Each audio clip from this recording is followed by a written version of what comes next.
इस कार्यक्रम के प्रायोजक कृषि एवं किसान कल्याण मंत्रालय, भारत सरकार। हर जोखिम से निकल कर फसल आए, सुरक्षित हो जाए, फसल बीमा से हर किसान अब आत्मनिर्भर हो जाए। संकट के समय प्रधानमंत्री फसल बीमा योजना किसानों के लिए वरदान है। अब सूखा पड़े या बाढ़ आ जाए कोई डर नहीं, अब ओले पड़े या कीट पतंगे फसल खा जाए कोई फिक्र नहीं, क्योंकि हमने लिया है प्रधानमंत्री फसल बीमा। बुआई से फसल कटाई तक हर जोखिम का दावा, न्यूनतम प्रीमियम पर अधिकतम भुगतान का वादा। योजना से हर साल जुड़ रहे हैं 5 करोड़ से ज्यादा किसान। अब आपकी है बारी। नजदीकी कृषि कार्यालय, सहकारी समिति, बैंक शाखा, अधिकृत बीमा कंपनी या जन सेवा केंद्र में स्वेच्छा से करा सकते हैं पंजीकरण। फसल बीमा पोर्टल या फसल बीमा ऐप द्वारा भी कराया जा सकता है पंजीकरण। प्रधानमंत्री फसल बीमा योजना, आपकी फसलों का संपूर्ण सुरक्षा कवच। कृषि एवं किसान कल्याण मंत्रालय, भारत सरकार। कार्यक्रम किसान वाणी सुनने वाले सारे बहन भाइयों ने विनोद मोरवाल की राम राम। और साथियों, कार्यक्रम हमारा जो है कृषि एवं किसान कल्याण मंत्रालय भारत सरकार के माध्यम से आप जरूर सुन रहे हैं, और हमेशा कुछ न कुछ हम नया जरूर लाते हैं ताकि हमारे जो प्रगतिशील किसान बहन भाई हैं वे हमेशा आगे रहे और कृषि को हमेशा नंबर 1 पोजीशन पर जरूर रखें। और कार्यक्रम किसान वाणी में आज जो हम चर्चा का विषय लेकर आए हैं उसमें बात करेंगे हम बागों में फल फूल गिरना व फटना जैसी समस्या व समाधान। इसी तरह साथियों, जो हम जानकारी आपको जरूर देंगे फसलों व सब्जियों की जैविक खेती के बारे में बात करेंगे, और मेरी फसल मेरा ब्यौरा के बारे में भी जानकारी जरूर देंगे। और इन चर्चाओं के साथ साथ साथियों, कार्यक्रम की हम जो शुरुआत हमेशा आज के कृषि प्रश्न से जरूर करते हैं, और आज का जो कृषि प्रश्न है भाई, प्रदेश में सबसे ज़्यादा बाजरा उत्पादन कहाँ पर होता है भाई? उस जिले का आपको नाम बताना है भाई, जड़ा सर्वाधिक बाजरा का उत्पादन होता है भाई। ऑप्शन भी हम आपको ज़रूर बता देते हैं भाई, हिसार भी हो सकता है, सिरसा भी है, भिवानी भी है, रोहतक भी है या जींद भी है। जो आप इनमें से भाई कोई सा भी एक सही उत्तर है जरूर है इनमें से। और भाई इसका आप जो उत्तर हमारे को 9466021336 यानी 946661 पर SMS या व्हाट्सएप के माध्यम से आप हमारे को ये इसका सही उत्तर दीजिए। और भाई जो सही उत्तर देगा भाई उसको बधाई भी देंगे, उसका नाम भी जरूर बचेगा। और कार्यक्रम में अब बातचीत ज़रूर कर लेते साथियों। हमने एक महत्वपूर्ण बातचीत ज़रूर करी थी भाई, जो जिस तरह बारिश हो रही थी 2 दिनों से लगातार, और भाई थोड़ा मौसम ज़रूर बदल रहा है। हालांकि जो ये दिन होते भाई गर्मियों के शुरू ज़रूर हो जाते, लेकिन भाई मौसम आँख में चोली ज़रूर कर रहा है। तो आजकल के बदलते मौसम में फसलों पर जो पड़ने वाले प्रभाव व देखभाल विषय पर हम आज बातचीत जो हमने करी डॉक्टर करमचंद, जो डिप्टी डायरेक्टर है एग्रीकल्चर कुरुक्षेत्र से, उनसे बातचीत की। और बातचीत के अंत से जरूर सुनते हैं कार्यक्रम किसान वाणी में। हमारे साथ है डॉक्टर करमचंद जी, जो कि डिप्टी डायरेक्टर एग्रीकल्चर कुरुक्षेत्र से है, और आज हम इनसे बात करते हैं आजकल के दिनों में फसलों पर प्रभाव क्या है और किस प्रकार से देखभाल की जाए। तो डॉक्टर साहब, सबसे पहले कार्यक्रम में आपका जुड़ने पर स्वागत है। धन्यवाद विनोद जी, और सभी किसान भाइयों को मेरा नमस्कार। जैसे किसान भाइयों, ये जो शुक्रवार को बारिश हुई है 18 से 20 mm के आसपास हुई हमारे जिला कुरुक्षेत्र के आसपास, इसका दुष्प्रभाव हमारी फसलों पर, विशेषकर सब्जी वाली फसलों पर ज्यादा पड़ेगा। और हालांकि गेहूं की फसल में इतना नुकसान की संभावना नहीं है। हमारे कुछ जगह पर जहां किसानों ने 1-2 दिन पहले पानी दे दिया था और तेज हवाएं चलने से, तो जो गेहूं की फसल गिरने की संभावना कुछ एरियाज में हो सकती है जो लो लाइंग एरिया है। तो वहां पर मेरे किसानों से सलाह है कि उस पानी यदि खड़ा आपके खेत में तो उसको तुरंत निकाल दें, क्योंकि यदि गेहूं की फसल में 6 से 7 दिन पानी खड़ा रह जाता है तो जैसे जैसे पानी सूखेगा फिर कणक हमारी पीली पड़नी स्टार्ट हो गई, वो उत्पादन पर विपरीत असर उसका पड़ सकता है। बाकी मौसम आगे अभी नहीं शुष्क रहने की भी संभावना है, लेकिन 1-2 दिन में पता चलेगा कि ये जो डिस्टर्बेंसेज या वेस्टर्न डिस्टर्बेंसेज वो हो सकते हैं। तो डॉक्टर साहब, जो ये आजकल जैसे बारिश हो जाती है, इस मौसम में तो बारिश होती नहीं, किस कारण हो रही है? हाँ, ये देखिए पश्चिमी विक्षोभ बोलते हैं उसको, वेस्टर्न डिस्टर्बेंसेज। जी, उसकी वजह से बारिश हो जाती है, बेमौसमी बारिश है और इसमें किसानों को सतर्क रहने की जरूरत है। हम लगातार किसानों को एडवाइजरी भेजते रहते हैं, मोबाइल नंबरों पर उनके मैसेज आते हैं। जो भी आपको कटाई या दूसरी पानी की व्यवस्था कोई करनी है तो उस एडवाइजरी को ध्यान में रख के ही करें कि 4-5 दिन की एडवांस हम भेजते हैं, उसको जरूर देखें, उसको समझें, आपस में एक दूसरे से उसका डिस्कस जरूर कर लें और डिस्कस करने के बाद ही अपने खेतों में जो भी क्रियाएं हैं, पानी लगाना है, कोई स्प्रे करना है या खाद डालना है या कटाई छटाई करना है। हालांकि सरसों की फसल अब पक चुकी है तो उसमें यदि कहीं काट के किसान ने घेर रखी है और तेज हवा चलती है, बारिश होती है तो दाने काले पड़ने की संभावना हो सकती है, खड़ी फसल जड़ने की भी संभावना है और ज्यादातर तो सरसों की फसल हमारी कट चुकी है इस समय। गेहूं की फसल भी बिल्कुल हमारे जो किसानों ने मेहनत की है पूरे साल, पूरे अभी सीजन में रबी में, तो उसका फल अभी मिलने वाला है और वो पककर लगभग तैयार है। 15 दिन में 20 दिन में कटनी स्टार्ट हो जाएगी। तो डॉक्टर साहब, जो क्या दवा खाद का भी स्प्रे इन दिनों में हम कर सकते हैं? नहीं, मौसम देख के करना चाहिए विनोद जी। सभी किसानों से मेरा सुझाव है कि वो मौसम जरूर देखें। जहाँ बारिश की यदि संभावना है तो उससे अभी परहेज करें आप। यदि लगता है कि मौसम क्लियर है, शुष्क रहने की संभावना है, मैसेज आ जाएगा आजकल में, तो अभी भी मैसेज है 1-2 दिन का कि वेस्टर्न डिस्पेंसेस हो सकते हैं, पश्चिमी क्षोभ का प्रभाव हो सकता है, तो 1-2 दिन में अगर बारिश की संभावना हो सकती है तो उससे बचे। उसका देख के ही कोई स्प्रे यदि करना है, या कीटनाशक का करना है आपको या किसी दवाई का करना है या फिर खाद का कोई स्प्रे करना है तो उसी से करें। हालांकि जितनी ठंड बढ़ रही है धीरे धीरे एकदम से वापिस आई है तो इसमें हमारी गेहूं की फसल की पैदावार में इजाफा जरूर होगा, क्योंकि जितनी ठंड बढ़ेगी हमारा दाना मोटा होगा और ज्यादा। तो कुछ इसमें विपरीत प्रभाव भी जी अन्य फसलों में? हाँ, अन्य फसलों में मैं जैसा कि मैंने पहले रबी की फसलों की हम बात कर रहे हैं, सब्जियों वाली जो फसलें हैं उसमें विपरीत प्रभाव पड़ सकता है। जो कुछ फसलें आजकल में हमने बिजाई की है उसके जमाव में कुछ क्रस्ट हो सकती है जमीन की, उसमें भी प्रभाव पड़ सकता है। तो डॉक्टर साहब, अंत में आप क्या सुझाव देना चाहेंगे हमारे जो प्रगतिशील किसान बहन भाई है? मेरा सभी किसान बहन भाइयों से अनुरोध है कि वो मौसम का जो मैसेज आपके पास आता है, जो हम एडवाइजरी भेजते हैं, उसको जरूर ध्यान से देखें, ध्यान से पढ़ें और आपने अपने खेतों में यदि कोई खाद डालना है, कोई स्प्रे करना है, निराई गुड़ाई करनी है या कोई आगामी फसल की बिजाई करनी है, खेत तैयार करना है तो उसको ध्यान में रख के ही करें। आपकी मेहनत, आपका पैसा, आपका जो भी परिचालन होता है आपके खेतों में किसी भी तरह का, वो जाया ना जाए, आपकी मेहनत जाया ना जाए, फ्यूल में आपका खर्च ना बढ़े। इससे आपको सावधानी जरूर रखनी है। तभी यदि आप ये मैसेज का ध्यान रखेंगे और एक दूसरों को बताएंगे तो आप इस जानकारी का जरूर फायदा उठाएं और जो भी मैसेज हमारे हिसार से लगभग 6 से 7 लाख किसानों का हरियाणा में आता है और वो आपस में यदि शेयर करेंगे उसको तो इसका हमें जरूर बेनिफिट होगा। जी, तो कार्यक्रम में आप जुड़े, आपका बहुत बहुत धन्यवाद। आपका बहुत बहुत धन्यवाद और सभी किसान भाइयों को मेरा पुनः नमस्कार। तो साथ ही ये बातचीत हमने जरूर करी थी भाई डॉक्टर करमचंद जो डिप्टी डायरेक्टर एग्रीकल्चर कुरुक्षेत्र से। और साथियों आजकल के दिनों में हमने वास्तव में जरूर ध्यान रखना चाहिए भाई, पानी का ठहराव मना होने दो, ना तो भाई फसल हमारी जरूर खराब हो जाती है। और ये छोटी छोटी बातें यदि हम ध्यान देते हैं तो साथियों निश्चित तौर पर हम फसलों में ज्यादा से ज्यादा लाभ प्राप्त कर पाएंगे।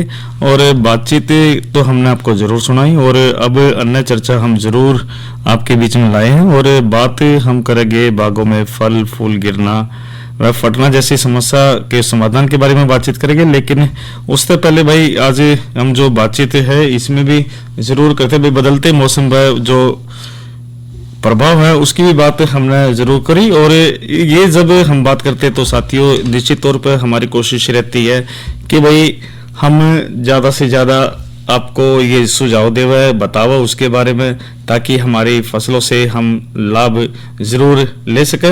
और इसी तरह साथियों बातचीत हम जरूर बीच में लाए हुए साथियों। और अब थोड़ा मौसम की भी जानकारी आपको जरूर दे देते हैं। और ये जो मौसम है साथियों, आज का जो अधिकतम तापमान 24 और न्यूनतम की बात करें तो 13 डिग्री सेल्सियस से रिकॉर्ड किया गया। इसी तरह आने वाले 24 घंटे की भी हम बात जरूर कर देते हैं।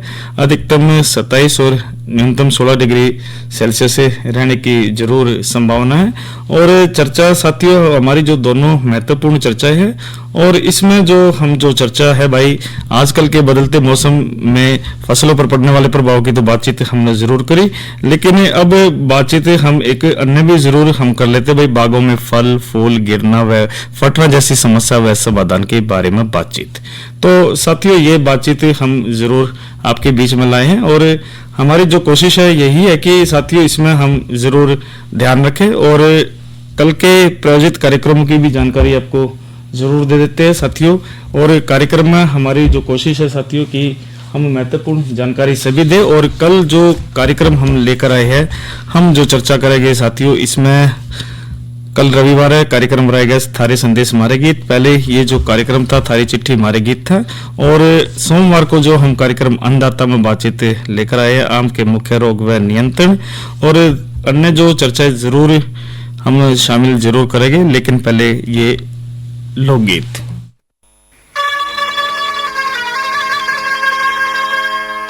चंचल राजा चंचल पंडित चाहिए चंचल हाथी घोड़ा,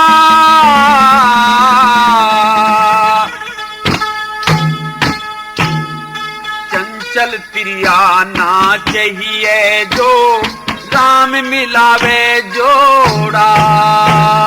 चंचल रता चंचल पंडित चंचल हाथी घोड़ा, चंचल तिरियाना चाहिए जो राम मिलावे जोड़ा।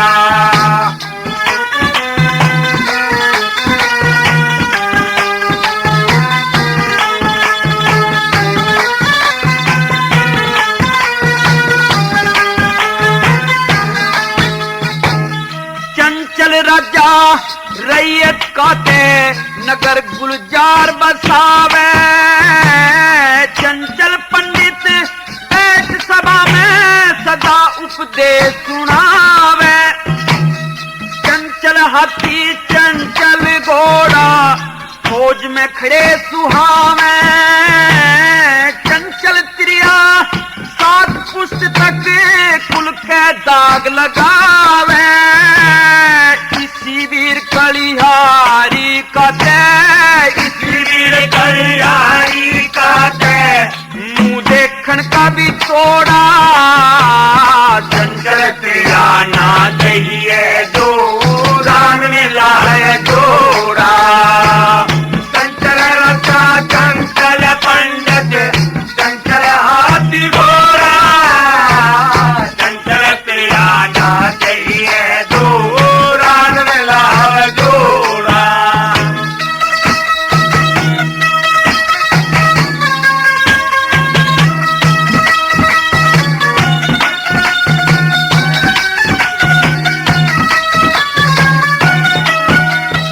हाँ बेईमान तू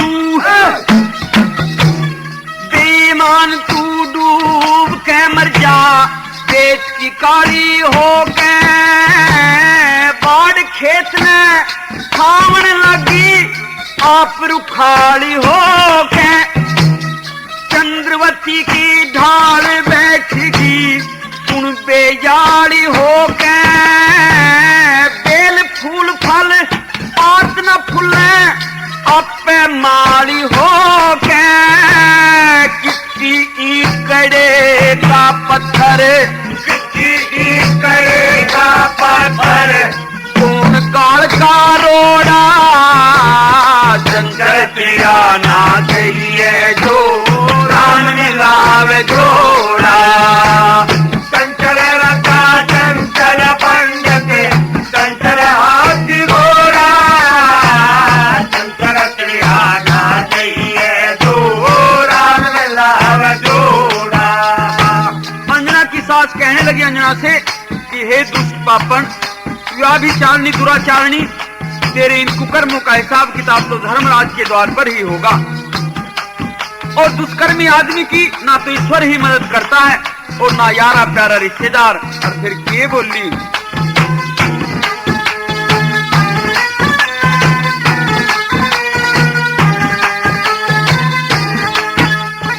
हाँ सिद्धि रही धर्मराज की आती जाति पर जा पाप पुण्य तोलन की खतर हाथ हरी के नर जा पति ने त्याग बलि में लाके मानस का हर जा भीड़ पड़ी में कि हर सासरा सब कोई धोरा धर जा धरती और आसमान बीच में धरती और आसमान बीच में बन लाके छोड़ा चंचल तेरा ना चाहिए जो रान लावे जोड़ा चंचल राजा चंचल पंडित चंचल हाथी घोड़ा चंचल तेरा ना चाहिए जो रान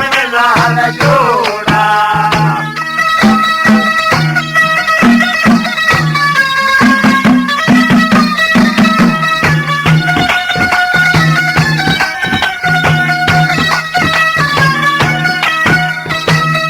लक्ष्मी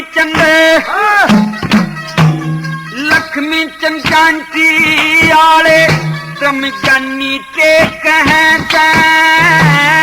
चार वेद 6 शास्त्रों के मालिक लेख हैं और थाली छाछ और छलनी के भी मत्ते अनेक हैं दरिया की दरिया क्रिया में जाल अनेक हैं जैसे कस्तूरी हो मृग के अंदर कस्तूरी हो मृग के अंदर फिरे रात दिन सोया चंचल त्रिया ना चाहिए जो राम मिलावे जोड़ा चंचल राजा चंचल पंडित चंचल हाथी घोड़ा चंचल त्रिया ना चाहिए जो राम मिलावे जोड़ा।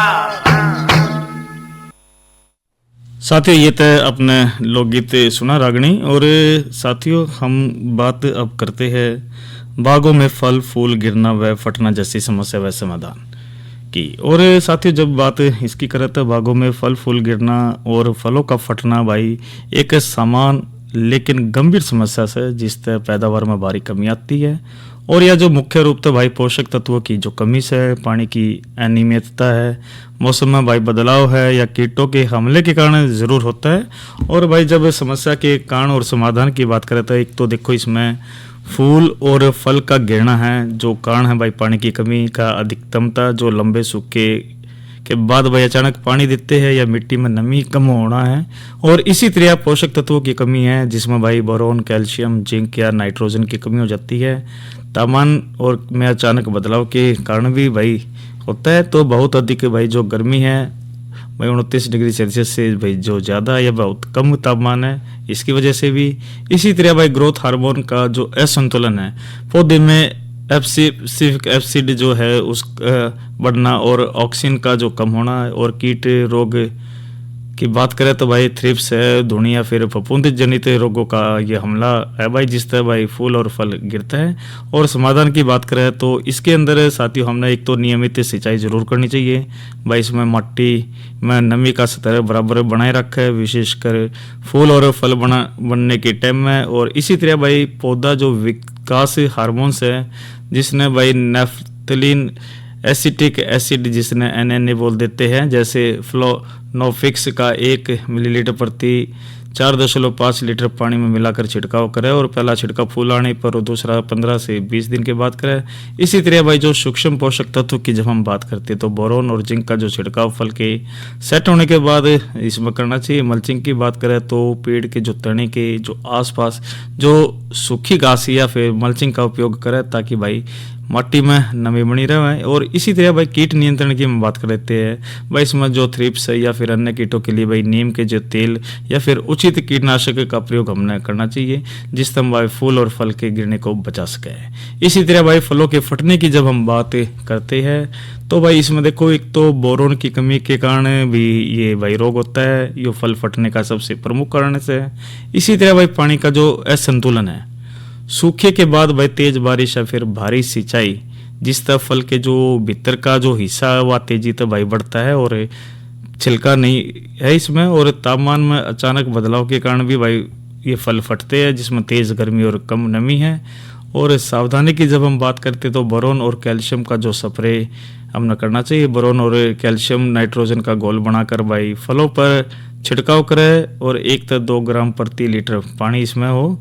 और नियमित सिंचाई का भी ध्यान जरूर रखना चाहिए, क्योंकि पानी का जो भाव न होने दे, विशेषकर जब भाई फल परिपक्व हो रहे हो। और फटने रोधी किस्में की जब हम बात करें तो भाई बाग लगाते टाइम में हमने फटने रोधी किस्मों का चयन करना चाहिए ताकि फल हमारे ना फटे। और इसी तरह भाई मिट्टी की जो नमी है उसमें मल्चिंग का उपयोग करें और जल निकासी का उचित इसमें प्रबंध हमने करना चाहिए, जिस तरह फलों का जो फटना है वो जरूर रुकेगा।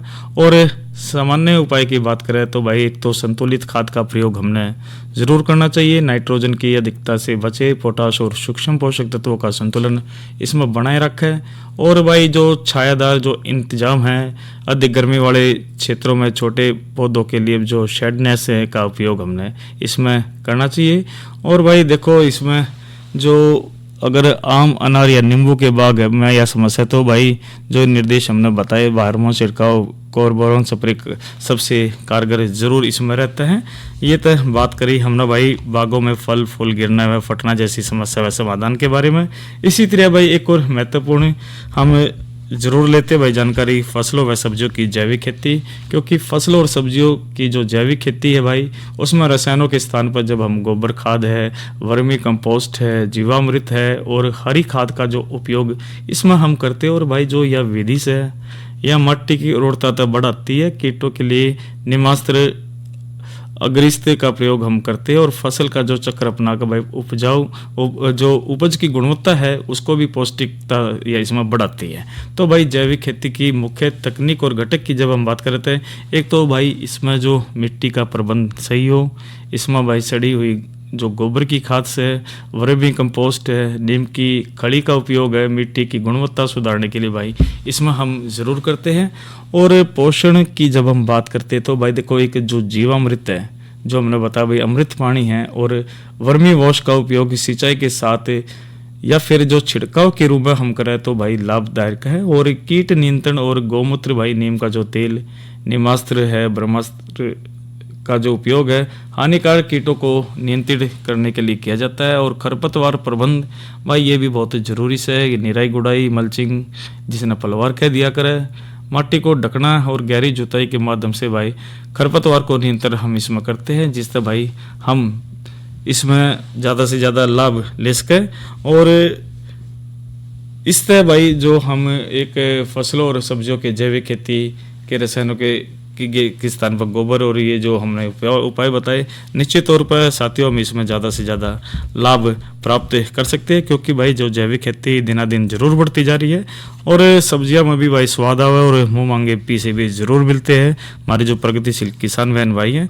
और अब बात कर लेते साथियों, एक महत्वपूर्ण जानकारी आपको देते हैं भाई, मेरी फसल मेरा ब्यौरा। और भाई जब नाम इसका हुआ है तो भाई देखो, एक डिजिटल पहल है जिसके माध्यम से किसान अपनी भाई फसलों का जो ऑनलाइन पंजीकरण कराकर सीधे सरकारी योजना का लाभ ले सकते हैं। और हरियाणा की जब हम बात करते हैं तो भाई इसका जो ये पोर्टल्स है फसल FASAL.HARYANA haryana.gov.in पर भाई फसल बिक्री, सब्सिडी और खराब फसलों का जो मुआवजा पाने के लिए भाई एक ही जगह पर भाई ये जो सारी सुविधाएं भाई प्रदान करता है। और मुख्य विवरण और लाभ की बात करें तो एक तो देखो, जो अनिवार्य पंजीकरण से इसमें भाई मंडी में जो फसल बेचने और कृषि योजनाओं का कि जो सब्सिडी लेने के लिए भाई ये पंजीकरण बहुत ज़रूरी है। और पोर्टल की बात करें तो भाई फसल.haryana.gov.in पर या फिर पास के जो कॉमन सर्विस सेंटर है जिसने CSC बोल दिया करे भाई उन केंद्रों पर जाकर, अटल केंद्र पर जाकर आप इसके पंजीकरण करवा सकते हैं। और भाई फसल बीमा और मुआवजा की जब हम बात करें तो फसल खराब होने पर पंजीकृत किसानों को भाई प्राथमिकता के आधार पर मुआवजा इसमें मिलता है। और इसी तरह भाई सब्सिडी भी से कृषि उपकरण, खाद, बीज और सूक्ष्म सिंचाई के लिए जो सब्सिडी सीधे बैंक खाते में भाई इसमें दी जाती है। और इसी तरह भाई एक महत्वपूर्ण योजना भाई भावांतर भरपाई भी से, जो फसलों का सही दाम सुनिश्चित करने के लिए भावांतर भरपाई योजना के अंतर्गत इसमें लाभ दिया जाता है। और दस्तावेज की भी हम जरूर आपको जानकारी दे देते भाई। तो देखो, आपके पास PPP यानी कि परिवार पहचान पत्र आपके द्वारा होना चाहिए, आधार कार्ड भी होना चाहिए, मोबाइल नंबर होना चाहिए के, और बैंक खाता विवरण जिसमें भाई पासबुक आपके द्वारा होनी चाहिए। और इसी तरह भाई खेत के जो दस्तावेज जिसमें भाई किला संख्या है, मुरबा और किला संख्या की जानकारी हो। और भाई इस पर आप ये जानकारी लेकर भाई इस पर आप ऑनलाइन इसमें आप लाभ ले सकते हो और सारी जानकारियाँ देकर। और भाई वास्तव में साथियों, जो फसलों की जब हम बात करते हैं भाई, मेरी फसल मेरा ब्यौरा भाई, इस तरह लाभ भी ज़रूर मिलेगा। और एक महत्वपूर्ण जानकारी दे देते हैं भाई, PIB ऐप के माध्यम से घर बैठे आप सारी जानकारियाँ ले सकते हैं। और एक महत्वपूर्ण नंबर किसान कॉल सेंटर भाई जो 1551, आप इस पर भाई किसी भी समय कॉल करके कृषि से संबंधित सारी जानकारियाँ इसमें ले सकते हैं।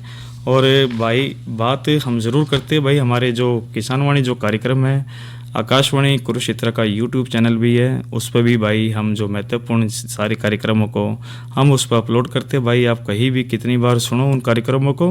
और कोई कार्यक्रम भाई जो महत्वपूर्ण बात से आप अपने पड़ोसियों को भी सुना सकते हो और बता सकते हो कि भाई किस प्रकार से हमारी जो खेती है उसको आगे बढ़ा रहे हैं। और इसी तरह साथियों, आप जिस तरह मोबाइल ले रहे हो तो आजकल मोबाइल से भी भाई रेडियो ज़रूर चल जाते हैं, आप ज़रूर डाउनलोड कीजिए। और भाई आकाशवाणी कुरुक्षेत्र को जब आप सर्च करते हो तो भाई आप आकाशवाणी से लाइव कार्यक्रम हमारे सुनते हो।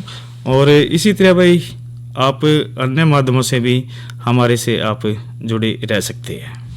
अरे अरे अरे क्या कर रहा है? इधर इधर इधर हम बोल रहे हैं तेरे बीजू का। उतला बोल रहा है? पक्षियों से तो हम खेत को बचा लेते हैं, पर इन घातक रसायनों से कैसे बचाएं? मतलब? देख बेटा, तू जो ये अंधाधुंध रसायन मिलाता है ना, मिट्टी की सेहत बिगड़ने लगी है। और जब माटी ही कमजोर पड़ जाएगी तो उपज कैसे सेहतमंद होगी? अरे पहले ऐसा नहीं था।